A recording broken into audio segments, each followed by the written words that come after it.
Chapter 43.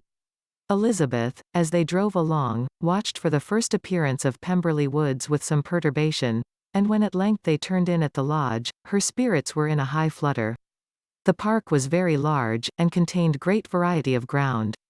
They entered it in one of its lowest points, and drove for some time through a beautiful wood stretching over a wide extent.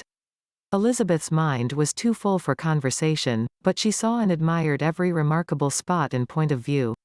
They gradually ascended for half a mile, and then found themselves at the top of a considerable eminence, where the wood ceased, and the eye was instantly caught by Pemberley House, situated on the opposite side of a valley, into which the road with some abruptness wound. It was a large, handsome stone building, standing well on rising ground, and backed by a ridge of high woody hills, and in front, a stream of some natural importance was swelled into greater, but without any artificial appearance. Its banks were neither formal nor falsely adorned. Elizabeth was delighted. She had never seen a place for which nature had done more, or where natural beauty had been so little counteracted by an awkward taste. They were all of them warm in their admiration, and at that moment she felt that to be mistress of Pemberley might be something. They descended the hill, crossed the bridge, and drove to the door, and, while examining the nearer aspect of the house, all her apprehension of meeting its owner returned. She dreaded lest the chambermaid had been mistaken. On applying to see the place, they were admitted into the hall, and Elizabeth, as they waited for the housekeeper, had leisure to wonder at her being where she was. The housekeeper came, a respectable-looking elderly woman, much less fine, and more civil, than she had any notion of finding her. They followed her into the dining parlour. It was a large, well-proportioned room, handsomely fitted up. Elizabeth, after slightly surveying it, went to a window to enjoy its prospect. The hill, crowned with wood, which they had descended, receiving increased abruptness from the distance, was a beautiful object. Every disposition of the ground was good, and she looked on the whole scene, the river, the trees scattered on its banks and the winding of the valley, as far as she could trace it, with delight. As they passed into other rooms these objects were taking different positions, but from every window there were beauties to be seen. The rooms were lofty and handsome, and their furniture suitable to the fortune of its proprietor, but Elizabeth saw, with admiration of his taste, that it was neither gaudy nor uselessly fine, with less of splendor, and more real elegance, than the furniture of Rosings. And of this place, thought she, I might have been mistress. With these rooms I might now have been familiarly acquainted. Instead of viewing them as a stranger, I might have rejoiced in them as my own, and welcomed to them as visitors my uncle and aunt. But no, recollecting herself, that could never be. My uncle and aunt would have been lost to me. I should not have been allowed to invite them. This was a lucky recollection, it saved her from something very like regret. She longed to inquire of the housekeeper whether her master was really absent, but had not the courage for it. At length, however, the question was asked by her uncle, and she turned away with alarm, while Mrs. Reynolds replied that he was, adding, but we expect him tomorrow, with a large party of friends. How rejoiced was Elizabeth that their own journey had not by any circumstance been delayed a day. Her aunt now called her to look at a picture. She approached and saw the likeness of Mr. Wickham, suspended, amongst several other miniatures, over the mantelpiece. Her aunt asked her, smilingly, how she liked it. The housekeeper came forward, and told them it was a picture of a young gentleman, the son of her late master's steward, who had been brought up by him at his own expense. He is now gone into the army, she added, but I am afraid he has turned out very wild. Mrs. Gardiner looked at her niece with a smile, but Elizabeth could not return it. And that, said Mrs. Reynolds, pointing to another of the miniatures, is my master, and very like him. It was drawn at the same time as the other, about 8 years ago. I have heard much of your master's fine person, said Mrs. Gardiner, looking at the picture. It is a handsome face. But, Lizzie, you can tell us whether it is like or not. Mrs. Reynolds' respect for Elizabeth seemed to increase on this intimation of her knowing her master. Does that young lady know Mr. Darcy? Elizabeth colored, and said, a little. And do not you think him a very handsome gentleman, ma'am? Yes, very handsome. I am sure I know none so handsome, but in the gallery upstairs you will see a finer, larger picture of him than this. This room was my late master's favorite room, and these miniatures are just as they used to be then. He was very fond of them. This accounted to Elizabeth for Mr. Wickham's being among them. Mrs. Reynolds then directed their attention to one of Miss Darcy, drawn when she was only 8 years old. "And is Miss Darcy as handsome as her brother?" said Mrs. Gardiner. "Oh, yes, the handsomest young lady that ever was seen, and so accomplished. She plays and sings all day long. In the next room is a new instrument just come down for her, a present from my master. She comes here tomorrow with him." Mr. Gardiner, whose manners were very easy and pleasant, encouraged her communicativeness by his questions and remarks. Mrs. Reynolds, either by pride or attachment, had evidently great pleasure in talking of her master and his sister. "Is your master much at Pemberley in the course of the year?" "Not so much as I could wish, sir, but I dare say he may spend half his time here, and Miss Darcy is always down for the summer months. Except," thought Elizabeth, "when she goes to Ramsgate. If your master would marry, you might see more of him." "Yes, sir, but I do not know when that will be. I do not know who is good enough for him." Mr. and Mrs. Gardiner smiled. Elizabeth could not help saying, "It is very much to his credit, I am sure, that you should think so." "I say no more than the truth, and everybody will say that knows him," replied the other.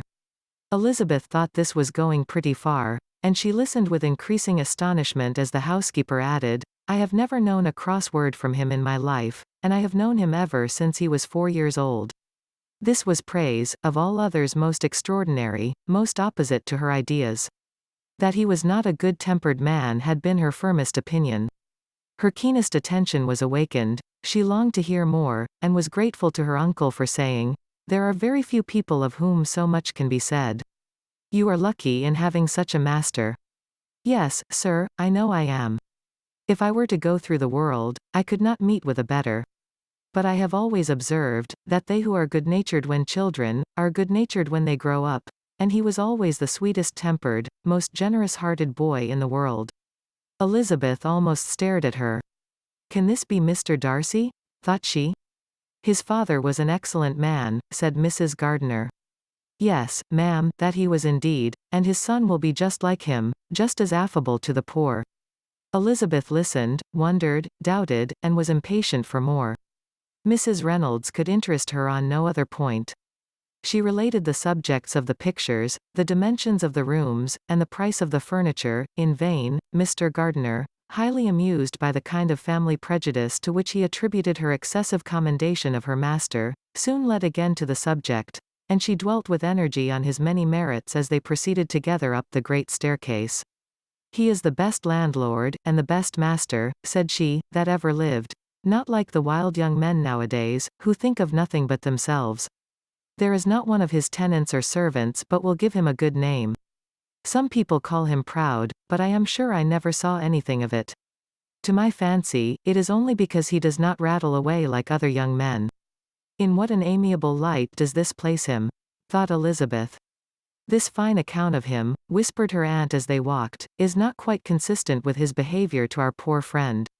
Perhaps we might be deceived. That is not very likely, our authority was too good." On reaching the spacious lobby above they were shown into a very pretty sitting room, lately fitted up with greater elegance and lightness than the apartments below, and were informed that it was but just done to give pleasure to Miss Darcy, who had taken a liking to the room when last at Pemberley. "He is certainly a good brother," said Elizabeth, as she walked towards one of the windows. Mrs. Reynolds anticipated Miss Darcy's delight, when she should enter the room. "And this is always the way with him," she added. "Whatever can give his sister any pleasure is sure to be done in a moment. There is nothing he would not do for her." The picture gallery, and 2 or 3 of the principal bedrooms, were all that remained to be shown. In the former were many good paintings, but Elizabeth knew nothing of the art, and from such as had been already visible below, she had willingly turned to look at some drawings of Miss Darcy's, in crayons, whose subjects were usually more interesting, and also more intelligible. In the gallery there were many family portraits, but they could have little to fix the attention of a stranger. Elizabeth walked in quest of the only face whose features would be known to her. At last it arrested her, and she beheld a striking resemblance to Mr. Darcy, with such a smile over the face as she remembered to have sometimes seen when he looked at her. She stood several minutes before the picture, in earnest contemplation, and returned to it again before they quitted the gallery. Mrs. Reynolds informed them that it had been taken in his father's lifetime. There was certainly at this moment, in Elizabeth's mind, a more gentle sensation towards the original than she had ever felt at the height of their acquaintance. The commendation bestowed on him by Mrs. Reynolds was of no trifling nature. What praise is more valuable than the praise of an intelligent servant? As a brother, a landlord, a master, she considered how many people's happiness were in his guardianship. How much of pleasure or pain was it in his power to bestow? How much of good or evil must be done by him? Every idea that had been brought forward by the housekeeper was favorable to his character, and as she stood before the canvas on which he was represented, and fixed his eyes upon herself, she thought of his regard with a deeper sentiment of gratitude than it had ever raised before. She remembered its warmth, and softened its impropriety of expression. When all of the house that was open to general inspection had been seen, they returned downstairs, and, taking leave of the housekeeper, were consigned over to the gardener, who met them at the hall door. As they walked across the hall towards the river, Elizabeth turned back to look again. Her uncle and aunt stopped also, and while the former was conjecturing as to the date of the building, the owner of it himself suddenly came forward from the road, which led behind it to the stables. They were within 20 yards of each other, and so abrupt was his appearance, that it was impossible to avoid his sight. Their eyes instantly met, and the cheeks of both were overspread with the deepest blush. He absolutely started, and for a moment seemed immovable from surprise, but shortly recovering himself, advanced towards the party, and spoke to Elizabeth, if not in terms of perfect composure, at least of perfect civility. She had instinctively turned away, but stopping on his approach, received his compliments with an embarrassment impossible to be overcome. Had his first appearance, or his resemblance to the picture they had just been examining, been insufficient to assure the other two that they now saw Mr. Darcy, the gardener's expression of surprise, on beholding his master, must immediately have told it. They stood a little aloof while he was talking to their niece, who, astonished and confused, scarcely dared lift her eyes to his face, and knew not what answer she returned to his civil inquiries after her family. Amazed at the alteration of his manner since they last parted, every sentence that he uttered was increasing her embarrassment, and every idea of the impropriety of her being found there recurring to her mind, the few minutes in which they continued were some of the most uncomfortable in her life. Nor did he seem much more at ease. When he spoke, his accent had none of its usual sedateness, and he repeated his inquiries as to the time of her having left Longbourn, and of her having stayed in Derbyshire, so often, and in so hurried a way, as plainly spoke the distraction of his thoughts. At length every idea seemed to fail him, and, after standing a few moments without saying a word, he suddenly recollected himself, and took leave. The others then joined her, and expressed admiration of his figure, but Elizabeth heard not a word, and wholly engrossed by her own feelings, followed them in silence. She was overpowered by shame and vexation. Her coming there was the most unfortunate, the most ill-judged thing in the world. How strange it must appear to him!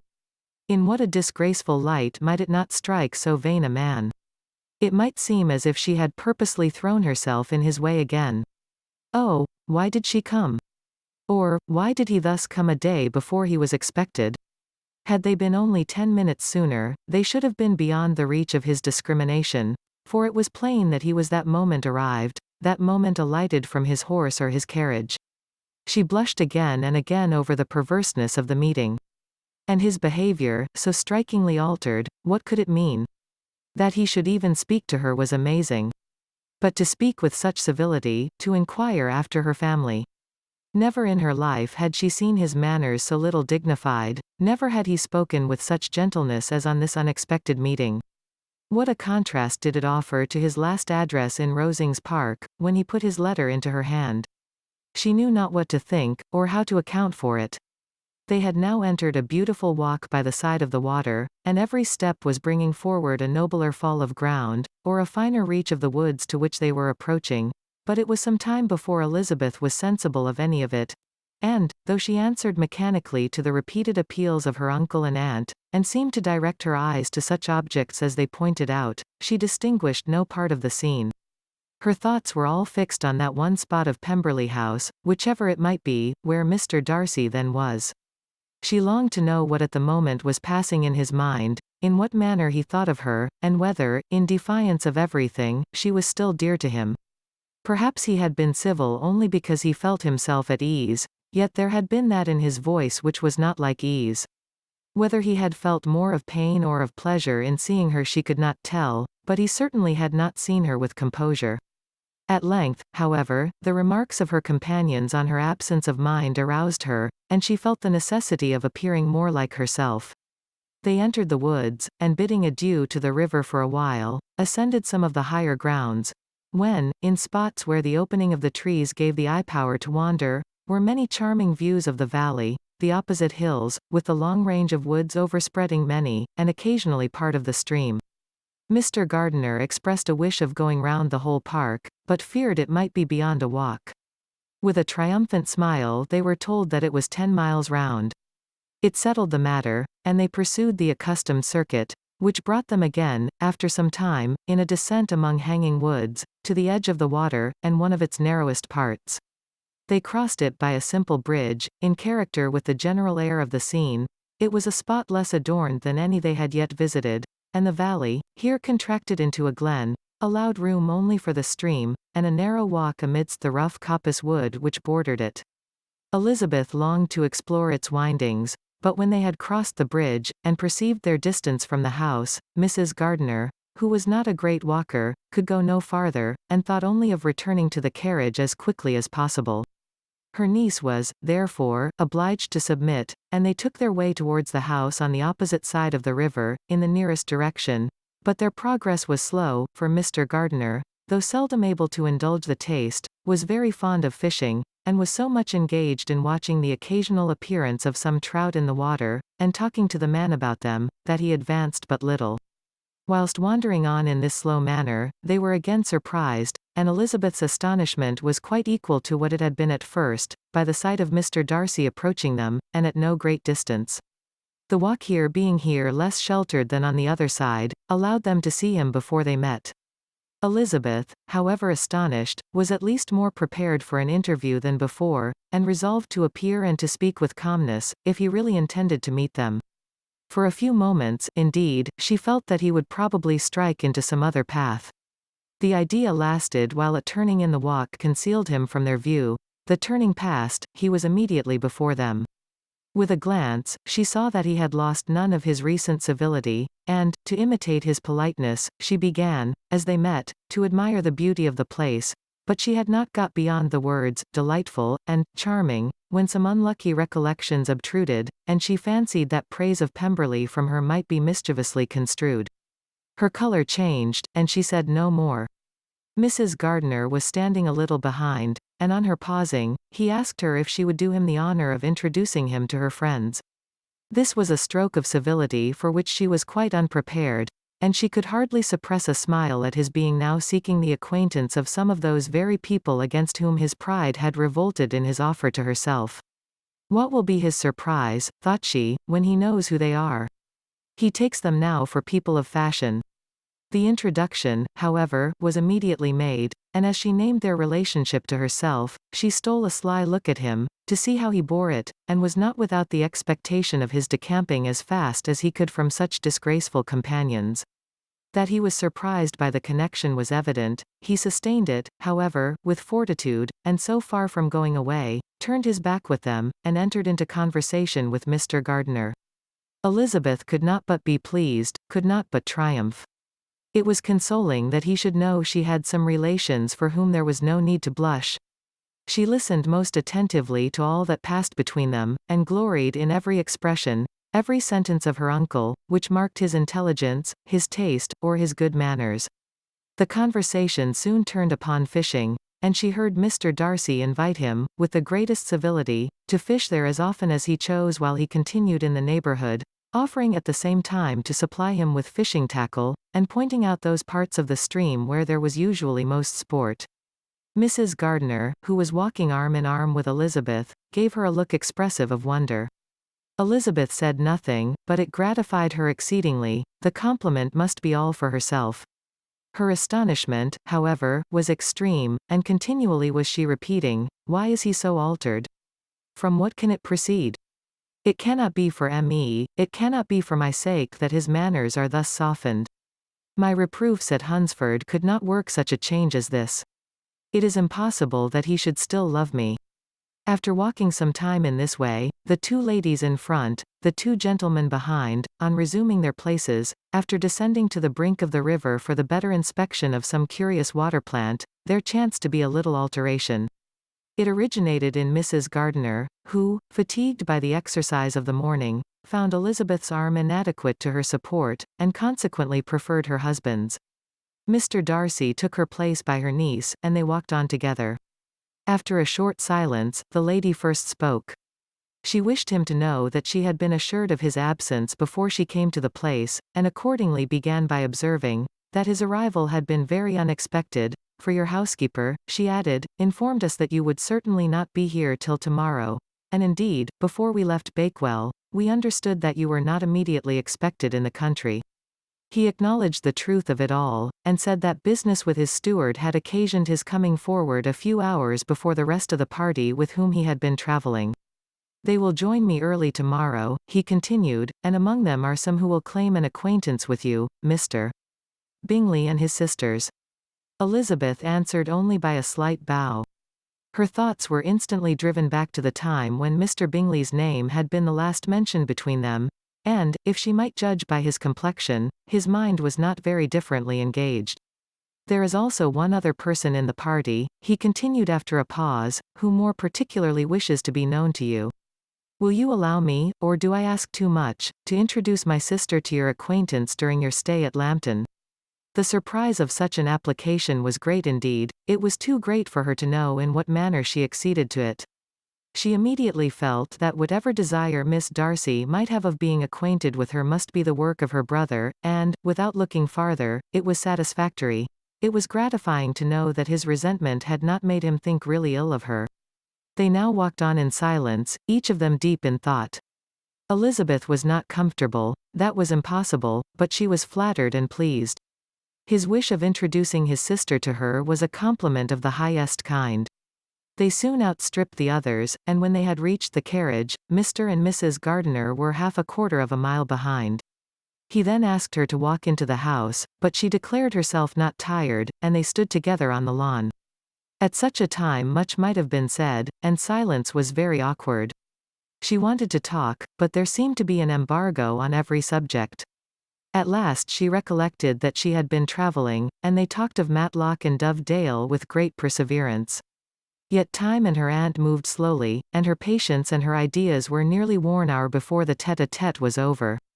On Mr. and Mrs. Gardiner's coming up they were all pressed to go into the house and take some refreshment, but this was declined, and they parted on each side with utmost politeness. Mr. Darcy handed the ladies into the carriage, and when it drove off, Elizabeth saw him walking slowly towards the house. The observations of her uncle and aunt now began, and each of them pronounced him to be infinitely superior to anything they had expected. He is perfectly well behaved, polite, and unassuming, said her uncle. There is something a little stately in him, to be sure, replied her aunt, but it is confined to his air, and is not unbecoming. I can now say with the housekeeper, that though some people may call him proud, I have seen nothing of it. I was never more surprised than by his behavior to us. It was more than civil, it was really attentive, and there was no necessity for such attention. His acquaintance with Elizabeth was very trifling. To be sure, Lizzie, said her aunt, he is not so handsome as Wickham, or, rather, he has not Wickham's countenance, for his features are perfectly good. But how came you to tell me that he was so disagreeable? Elizabeth excused herself as well as she could, said that she had liked him better when they had met in Kent than before, and that she had never seen him so pleasant as this morning. But perhaps he may be a little whimsical in his civilities, replied her uncle.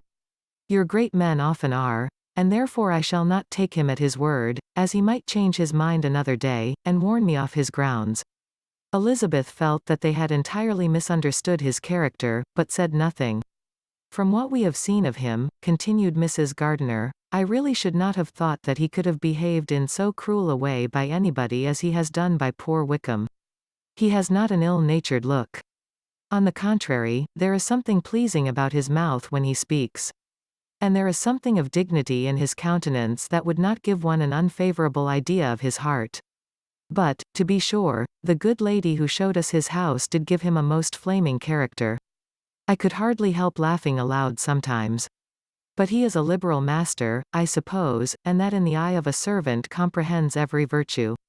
Elizabeth here felt herself called on to say something in vindication of his behaviour to Wickham, and therefore gave them to understand, in as guarded a manner as she could, that by what she had heard from his relations in Kent, his actions were capable of a very different construction, and that his character was by no means so faulty, nor Wickham so amiable, as they had been considered in Hertfordshire. In confirmation of this, she related the particulars of all the pecuniary transactions in which they had been connected, without actually naming her authority, but stating it to be such as might be relied on. Mrs. Gardiner was surprised and concerned, but as they were now approaching the scene of her former pleasures, every idea gave way to the charm of recollection, and she was too much engaged in pointing out to her husband all the interesting spots in its environs to think of anything else. Fatigued as she had been by the morning's walk, they had no sooner dined than she set off again in quest of her former acquaintance, and the evening was spent in the satisfactions of a intercourse renewed after many years' discontinuance. The occurrences of the day were too full of interest to leave Elizabeth much attention for any of these new friends, and she could do nothing but think, and think with wonder, of Mr. Darcy's civility, and, above all, of his wishing her to be acquainted with his sister.